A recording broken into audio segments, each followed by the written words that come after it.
Hello friends, मेरा नाम प्रमित है और ये मेरी वीडियो श्रृंखला कि मैंने कैसे अपनी डायबिटीज़ को रिवर्स करा, कैसे उस पर जीत हासिल करी, ये उसका 7वां वीडियो है। तो मैंने सोचा अब मैं कुछ और वीडियो शायद बनाऊं। ये वीडियो भी इसलिए बनाए ये सोच के कि कोई ऐसे इम्पॉर्टेंट पॉइंट्स जो रह जाते हैं मेरी लर्निंग में, एक्सपीरियंसेस में, तो वो मैं ज़रूर शेयर करूं, या कोई नई चीज़ अगर जो मैं सीखता हूँ तो वो उस अंदाज से मैं थोड़े और वीडियोस अगर जरूरत होगी तो, या कुछ ऐसे क्वेश्चंस आते हैं कंसिस्टेंटली तो वो मैं कोशिश करूंगा बनाने की। तो इस वाले वीडियो में मैं बेसिकली एक पॉइंट ये शेयर करना चाहूँगा जो कि जिसमें मैंने बोला था कि सबसे इम्पोर्टेंट पॉइंट हमारा माइंड है कि भाई हमारे दिमाग में क्या चल रहा है, हमारे दिमाग में क्या धारणाएं हैं। तो जैसे मैंने बताया था अपने दूसरे वीडियो में कि भाई पहले तो हमारे माइंड में हमें एक बहुत ही स्ट्रांग डिटर्मिनेशन बनाना पड़ेगा, मतलब सोचना पड़ेगा कि बॉस ये मैं करके रहूंगा, मेरे को नेचुरल वे में डायबिटीज को कंट्रोल में करना है कैसे भी करके, तो मैं कुछ भी करने को तैयार हूं। दूसरा, मेरे को अपने दिमाग से ये धारणा निकालनी पड़ेगी कि भाई ये जो डायबिटीज है ये बहुत बड़ी डिजीज है और ये जिंदगी भर मेरे को दवाइयां लेनी पड़ेगी। डॉक्टर के पास जाएंगे तो आपको यही सुनने में आएगा कि भाई गए जिंदगी भर के लिए गए। तो ये धारणा सबसे बड़ा ब्लॉकर होता है, ये हमें हटानी है। तीसरी धारणा हमें हटानी है कि भाई ये हेरिडिटरी है, मेरी फैमिली में तो जैसे मैंने बताया मेरे ज्यादा हेरिडिटरी किसी का नहीं हो सकता। मेरे सारे कजिन, सारे रिलेटिव, सबको, सब अडल्ट को डायबिटीज है मेरी फैमिली में। तो मेरे मेरे ब्रदर को भी है, मेरी मदर को भी है, तो सबको है। तो हेरिडिटरी फैक्टर भी कोई प्ले नहीं रोल करते, थोड़ा बहुत करते होंगे पर लाइफस्टाइल से हम वो भी उसके ऊपर जीत सकते हैं, जैसे मैं अपना बताया 12 साल के। और एक और जो फैक्टर है जो आई थिंक हेल्प करेगा ये समझने के लिए कि देखिए कई ऐसी डिजीजेस होती हैं, जैसे मान लीजिए किसी को कैंसर हो गया। अब कैंसर तो ऐसी चीज है कि भाई फिर आपके पास कोई और इलाज ही नहीं है, डॉक्टर्स के पास जाना ही होगा, कीमोथेरेपी, तरह तरह की दवाइयां जो मेडिकल साइंस भी थोड़ा बहुत ही समझती है वो लेना ही होगा हमें, और कोई तरीका नहीं है। डायबिटीज में देखिए पहले तो ये डिजीज नहीं है, दूसरा ये कि अगर मैं अपने माइंड को इस तरह बोलूं कि भैया इसका कंट्रोल तो पूरा मेरे हाथ में, मैं चाहूं तो इसको रिवर्स कर सकता हूं, चाहूं तो उसका जो कोर कॉज है, जो इम्बैलेंस आ जाता है, जो जिसको मेटाबॉलिक सिंड्रोम या इंसुलिन रेजिस्टेंस कहते हैं, मैं उसको अपनी बॉडी को फिर से बैलेंस में ला सकता हूं। तो सोचिए कितना आसान हो गया, आधी तो विक्ट्री मेरी से वही हो गई कि भाई ये तो अब मेरे कंट्रोल में, मेरे को किसी से, ठीक है डॉक्टर ने जो दवाई ली है वो मैं लूंगा शुरू में, और अगर अगर आपको ऐसा लगता है, और धीरे धीरे जैसे बेनिफिट होगा डॉक्टर ऑफकोर्स वो कम करते जाएंगे, पर बेसिकली ये मेरे कंट्रोल में, मैं ये कर सकता हूं। ये डायबिटीज में खास बात है। तो एक तरह से मैं तो बोलूंगा ये ब्लेसिंग इन डिस्गाइज थी मेरे लिए, क्योंकि मैंने कहा यार कल मेरे को अगर कैंसर हो गया होता तो मेरे पास कोई ऑप्शन ही नहीं होती, शायद खुद कर पाता नहीं कर पाता, पर डायबिटीज तो अरे भाई ऐसी चीज है मैं बड़े आराम से कर लूंगा, उसके ऊपर जीत सकता हूं। तो ये एक फैक्टर बहुत बड़ा था जो मेरे को हेल्प करा। तो आई जस्ट थॉट कि ये मैं आपसे रीइंफोर्स करना चाहता हूं। दूसरा, कुछ चीजें जो जैसे मैंने अपने वीडियो में बात करी थी, तीसरे वीडियो में, कि क्या खाना खाएं, उसमें कुछ नेचुरल चीजें थी जो हमें नेचुरली हेल्प करती हैं। इसी में मैं आपको दो चीजें और बताना चाहूंगा। एक तो जिस तरह का हमारा आजकल खाना है, जैसे अगर आप आटा ही देख लीजिए, तो आटे में फाइबर तो होता नहीं है, बहुत ही कम होता है। वो आटा थोड़ा मैदा जैसा होता है आजकल, क्योंकि उससे जो रोटियां बनती हैं, मैं हिंदुस्तान लीवर में था, अन्नपूर्णा आटा पहले आता था, तो इसलिए मेरे को थोड़ा एक्सपीरियंस। तो जो रोटियां बनती हैं वो सॉफ्टर होती हैं। तो अपने आटे में, मतलब अपने खाने में हमें फाइबर बढ़ाने की जरूरत है। तो मेरा कहना है तो एक तो आटे में चोखर जिसको कहते हैं, जो है ना, जो बेसिकली ब्रैन जिसको कहते हैं अंग्रेजी में, वो जरूर ऐड करिए। कोशिश करिए कि मल्टीग्रेन आटा, मार्केट वाला नहीं। अगर आप मल्टीग्रेन आटा जो मार्केट में आता है, आप देखेंगे कि 90-95% तो आटा होता है, उसमें थोड़ा थोड़ा थोड़ा थोड़ा चुटकी भर और आटे डाल देते हैं, उसको मल्टीग्रेन कह देते हैं। वो मत लीजिए। मल्टीग्रेन ब्रेड मत खाइए, ज्यादातर मल्टीग्रेन ब्रेड में आप देखेंगे वो मैदा की बनी होती है।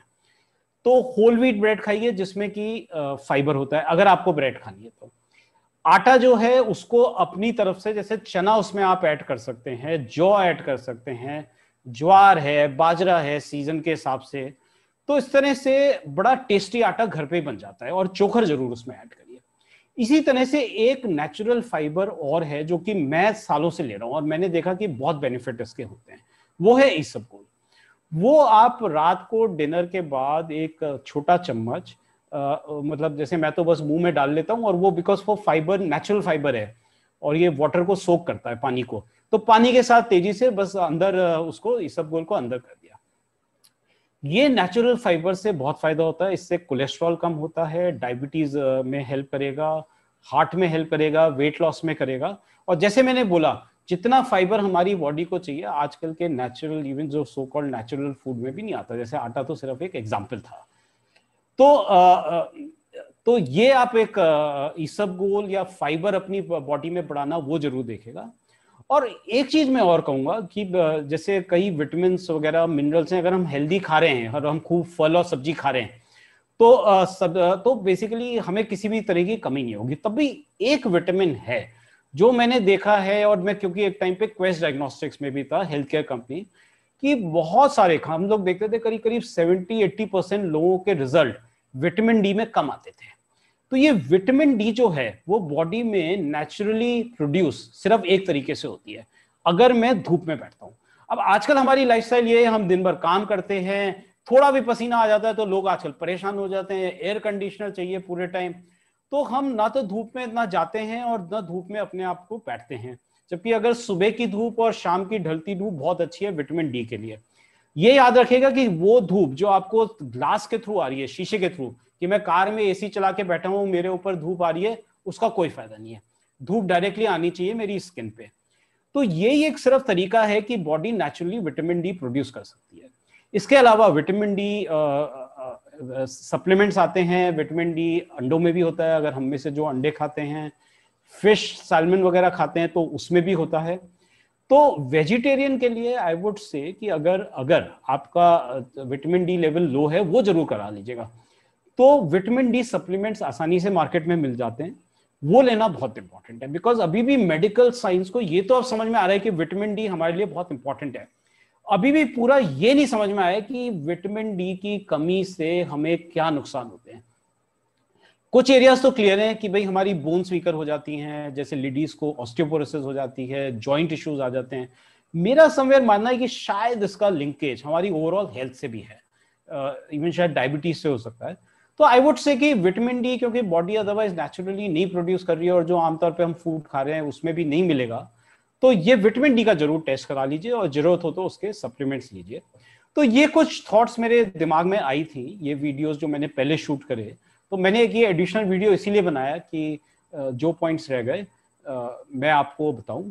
एंड मेरा जो ईमेल है वो है pramit.diabetes@gmail.com, ये मैं अपने डिस्क्रिप्शन में भी डाल दूंगा। प्रमित को स्पेल करते हैं PRAMIT.diabetes@gmail.com। आप मेरे को जरूर लिखिएगा, ये मैं गारंटी करूंगा कि अगर आप लिखेंगे, कमेंट्स डालेंगे, मैं डेफिनेटली रिस्पॉन्ड करूंगा। अगर आप मेरे को ईमेल करेंगे तो फिर बेनिफिट ये है कि मैं अपना मोबाइल नंबर भी आपसे शेयर कर सकता हूं, और अगर आप चाहेंगे तो हम ओवर द वीकेंड बात भी कर लेंगे। और जैसे मैंने बोला, ये सब में ना तो अपने कोई इलाज बेचना है, मेरे को कोई कमर्शियल मेरा बेनिफिट नहीं है, ना कोई डॉक्टरी कर रहा हूं, मैं सिर्फ अपने एक्सपीरियंस शेयर कर रहा हूं इस होप में कि मैं और लोगों को मोटिवेट कर पाऊं कि भाई डायबिटीज हुआ तो कोई एंड ऑफ लाइफ नहीं हुआ, हम इसके ऊपर जीत सकते हैं। और बाय द वे ये भी बताऊं, मैं ऐसे ऐसे लोगों से मिला हूं जिनका HbA1c बहुत हाई था, 12-13, और ऐसे लोगों को जानता हूं जिन्होंने अपना कंट्रोल करके अब नॉर्मल हैं। तो ये हम कर सकते हैं, और इसलिए अपने आप को स्ट्रांग रखिए। माइंड में पहले एक इंपॉर्टेंट वो बनाइए कि भाई मेरे को किसी भी तरह से इसके ऊपर विन ओवर करना है। सो आई होप ये वीडियो सीरीज अभी तक आपके काम आ रही है, एंड फील फ्री, आप मेरे से जरूर टच में आइए, और मैं जो भी बन सकेगा मैं अपनी तरफ से अपने एक्सपीरियंस शेयर करना चाहूंगा। Thank you very much.